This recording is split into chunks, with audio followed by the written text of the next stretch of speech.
C'est bon l'eau. Dans 20 ans, il n'y en aura plus. Ne mettez pas les pieds sur ces îles. Bonjour, comment allez-vous? Petite vidéo sur des petites îles à travers le monde qui sont interdites au public. Alors c'est assez fascinant comme sujet. Vraiment, vous ne pouvez pas y aller pour des raisons diverses, que ce soit dangereux, la mort peut-être, vous pouvez décéder, ou des fantômes peut-être aussi. Faire attention aux fantômes. Si mon contenu vous plaît, n'hésitez pas à suivre la chaîne parce qu'il y a plein de vidéos qui arrivent cette année. Et aussi un petit pouce bleu, ça peut que faire du bien à cette vidéo. Aussi pour information, je suis en live sur Twitch pratiquement tous les jours de la semaine. Le lien de la chaîne est en bio, avec Club Codex. Je joue à des jeux stratégiques et historiques, un petit peu en lien à cette chaîne. Donc n'hésite pas, viens me voir et viens papoter. De l'île aux sentinelles à la mystérieuse île d'Oak Island, c'est parti pour ce voyage mystérieux.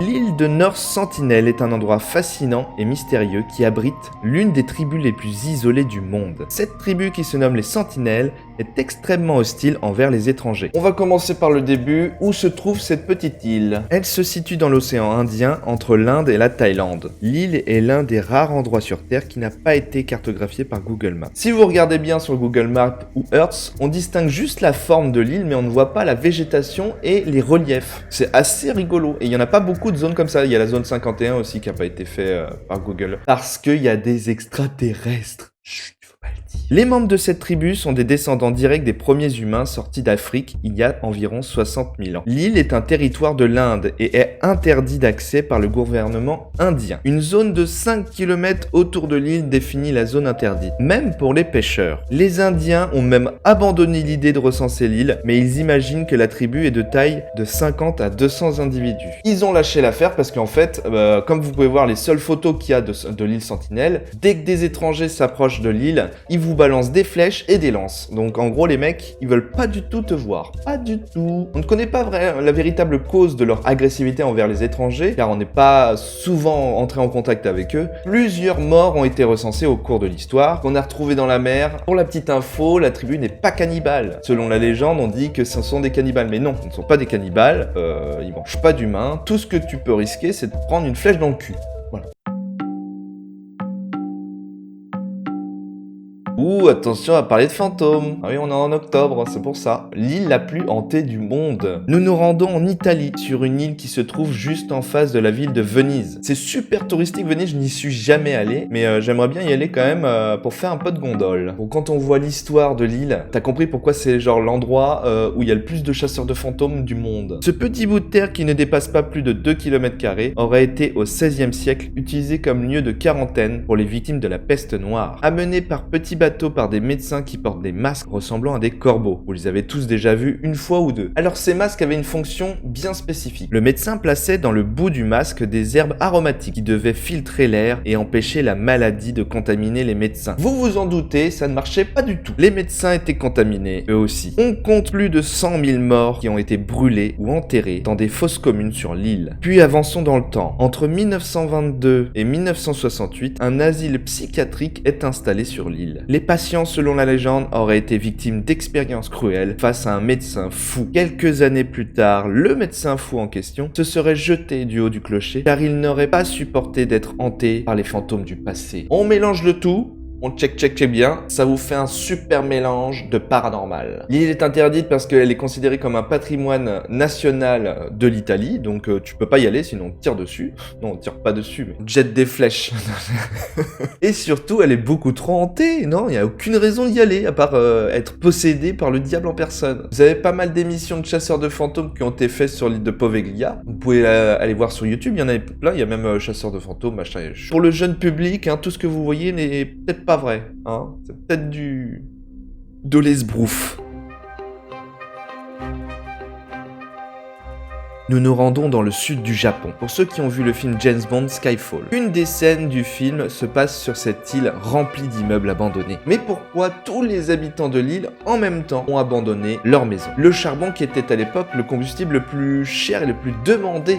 C'est ce qui faisait chauffer les maisons et c'est ce qui faisait avancer les trains à vapeur. Ça représentait notre pétrole actuel. La société Mitsubishi achète donc l'île et y construit une mine et une ville pour loger les employés qui devront travailler sur l'île. L'îlot connaît un essor économique et démographique jusqu'à atteindre plus de 5000 habitants dans les années 1950, ce qui faisait l'endroit du monde à l'époque le plus densément peuplé. En 1974, la mine doit fermer suite au déclin du charbon. Les habitants abandonnent donc l'île et leur maison pour partir travailler sur une autre mine, laissant derrière eux une ville fantôme exposée aux intempéries et à la corrosion. Alors, elle n'est pas totalement interdite au public. Il y a des visites, c'est possible. Donc déjà, ça coûte assez cher parce que les immeubles sont totalement instables.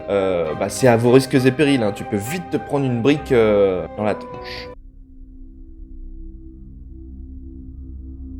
Cette île, qui se situe proche de la Guyane française en Amérique du Sud, fut un bagne pour les prisonniers politiques français entre 1852 et 1953, pratiquement une centaine d'années. On y enferma quelques célébrités comme Alfred Dreyfus, connu pour l'affaire Dreyfus, une erreur judiciaire.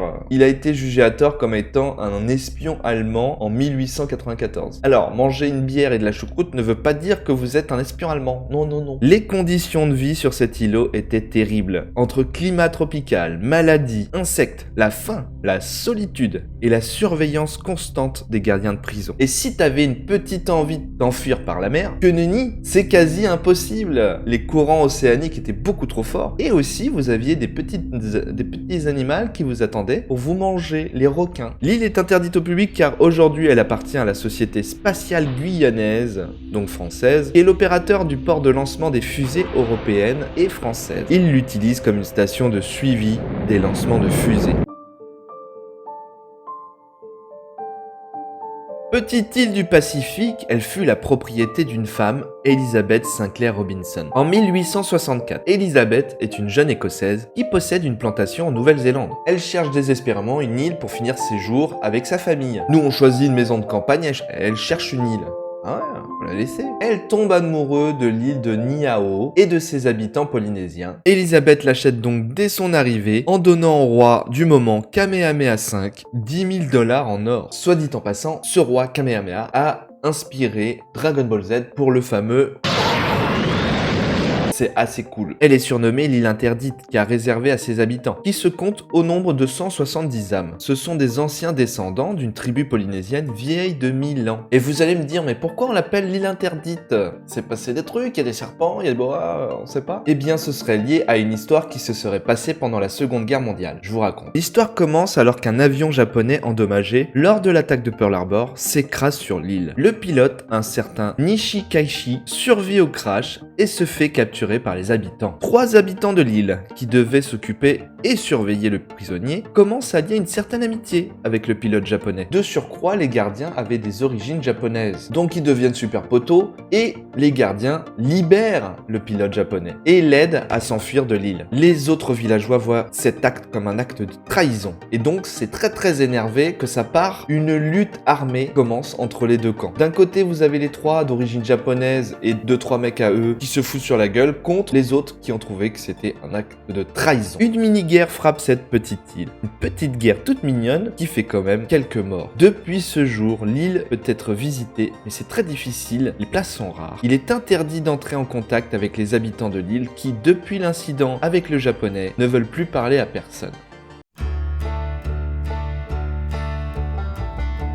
Alors on va finir sur l'île préférée que j'adore. J'en ai déjà parlé dans la vidéo des Templiers, je vous mets la petite fiche juste là. Comme ça, vous pouvez aller faire un tour. Elle est très bien cette vidéo. On révèle pas où est le trésor, mais presque. Pour les passionnés de trésors, l'île d'Oak Island est le Graal. C'est vrai. Depuis plus de 500 ans, cette île abrite, selon les chercheurs, un trésor historique et matériel incomparable. En 1795, 3 jeunes Canadiens découvrent l'île qui se trouve dans l'océan Atlantique Nord, très proche du Canada. Ils font une découverte déconcertante. Une poulie est attachée à un arbre au milieu de l'île. Ils se mettent à creuser et trouvent plusieurs plateformes en bois, tous les 3 mètres de profondeur. Une sorte de puits a été construite ici, sur cette toute petite île au milieu de nulle part. Donc ils réfléchissent, les mecs, ils se disent c'est bizarre, qu'est-ce qu'un puits ferait ici? Donc ils se disent il y a un trésor, c'est sûr, quelqu'un a planqué un trésor. Depuis lors, bon nombre de chercheurs étudient cette île, mais il y a un problème de taille. Le puits est relié en souterrain par la mer, donc si on veut atteindre le fond du puits, la mer inondera le puits et le trésor sera perdu à jamais. Plusieurs chercheurs ont même perdu la vie en essayant. À l'heure où je vous parle, une émission de télé américaine qui est diffusée diffusée sur C8, montre le quotidien du propriétaire actuel de l'île qui cherche les moyens d'accéder au puits pour récupérer l'or. Alors parfois ils trouvent une petite pépite d'or, parfois ils trouvent un truc en argent, donc ils font des tests même assez scientifiques, ils envoient des